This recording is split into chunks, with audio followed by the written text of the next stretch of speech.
Bapak Ibu semua mendukung kegiatan ini. Baik, untuk mempersingkat kata, saya mengucapkan juga permohonan maaf dari atasan kami bahwa seyogianya hari ini yang hadir untuk memberikan materi dalam acara sosialisasi ini adalah Bapak Kepala Seksi, kemudian Korwil dan juga teman yang langsung untuk mengawas dan ruas jalan yang akan dikerjakan ini. Tetapi oleh karena perubahan jadwal yang begitu mendadak, hari ini beliau harus ada di Manggarai Barat di Labuan Bajo untuk memberikan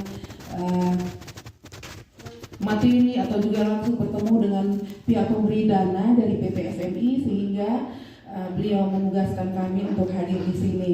Baik Bapak Ibu semua, saya ajak kita lihat di sini tentu adalah logo pemerintah provinsi, logo Dinas Pekerjaan Umum dan Perumahan Rakyat Provinsi, lalu ada logo SMI.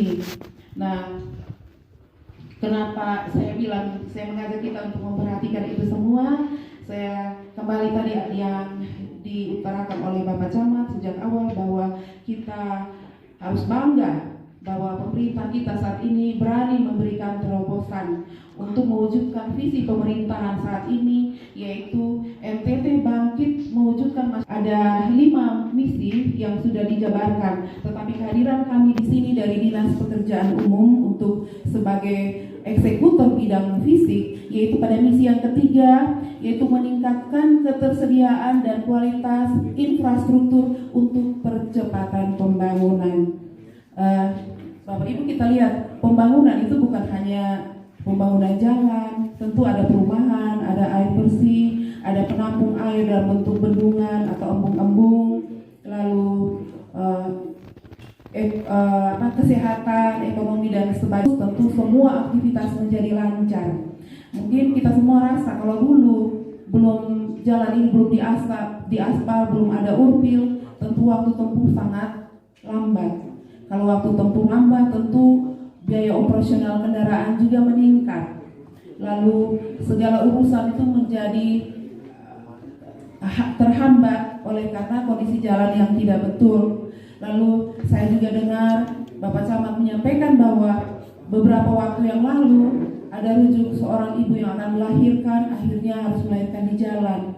Merujuk orang yang sakit belum sampai bisa dikerjakan oleh pihak penyedia dari kontraktor Indoraya Jaya Perkasa ini bisa berjalan dengan lancar.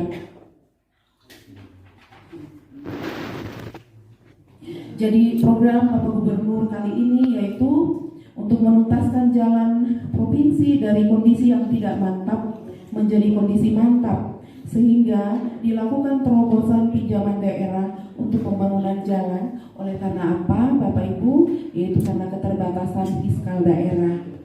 Kita lihat pandemi yang sudah virus COVID ini yang sudah 2 tahun lebih, ada pemotongan anggaran, refocusing yang begitu besar-besaran. Bagaimana bisa membangun jalan atau prasarana dasar yang lainnya? Kita tidak usah bicara yang lebih, ya kebutuhan dasar kita bagaimana dipenuhi. Jadi beliau sudah berani melakukan terobosan berupa pinjaman, yaitu sumber dananya dari PT Sarana Multi Infrastruktur. Kalau pinjam berarti kita harus ganti. Dari mana kita mengganti? Anggarannya dari mana? Tentu dari kita semua yang ada, lewat pajak.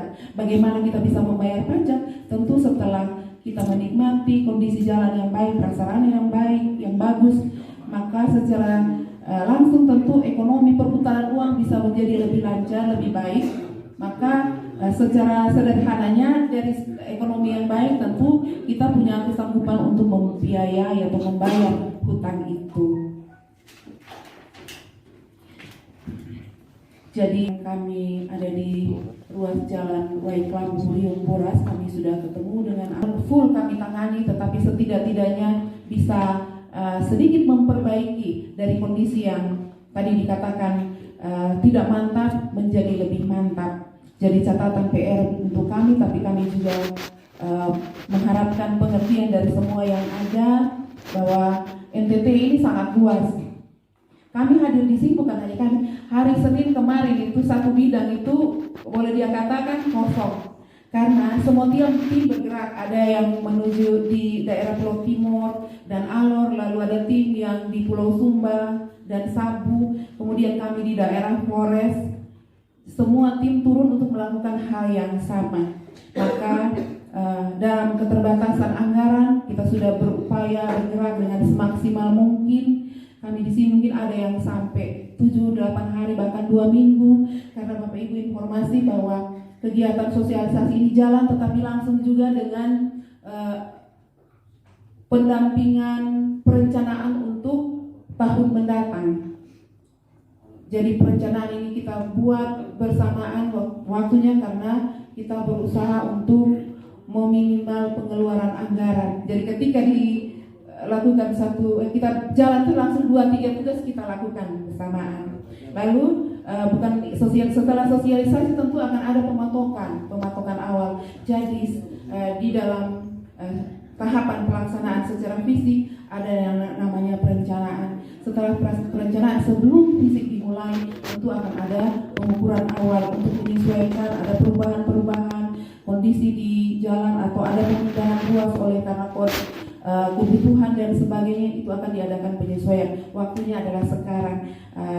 Mungkin nanti teman-teman dari pelaksana akan melakukan itu bersama dengan teman yang bertanggung jawab di sini.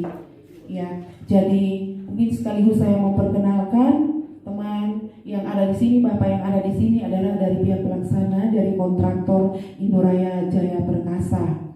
Beliau hadir di sini untuk mengeksekusi program pemerintah, jadi sudah melewati proses lelang dan harusnya juga sudah didampingi dengan pengawas, mengawasi juga mungkin dalam waktu berjalan kalau melihat ada yang kurang pas, bisa melaporkan tentu di dalam koridor yang sesuai dengan aturan, sesuai dengan tata krama, supaya jangan terjadi seperti diri lain merasa tidak senang, merasa tidak pas, tidak berkoordinasi dulu, tidak berbicara baik-baik untuk mencari solusi yang baik, langsung bunyi di media, langsung di mana-mana. Akhirnya solusi yang harusnya sederhana yang bisa kita ambil dengan cepat, akhirnya bisa berkepanjangan. Itu juga satu bentuk dukungan dari Bapak Ibu sekalian yang kami mohon, yang kami minta. Lalu secara teknis nanti untuk penjelasan pelaksanaan nanti dari pihak kontraktor akan menjelaskan itu. Jadi secara waktu pelaksanaan mungkin 6 bulan 180 hari, waktu pemeliharaannya 360 hari kalender 1 tahun.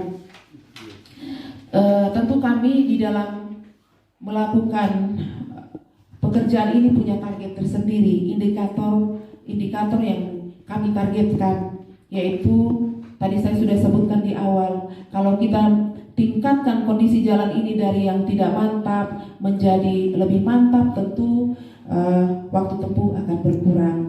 Nah, kalau dari wilayah ruas Pemamboras ini, kalau Bapak Ibu lihat, kalau yang di sana kan masih terbuka, kita jalan tanah ada dapat ruas yang penuh debu, tanah putih debu. Nah, itu masih dikategorikan kondisi yang belum mantap.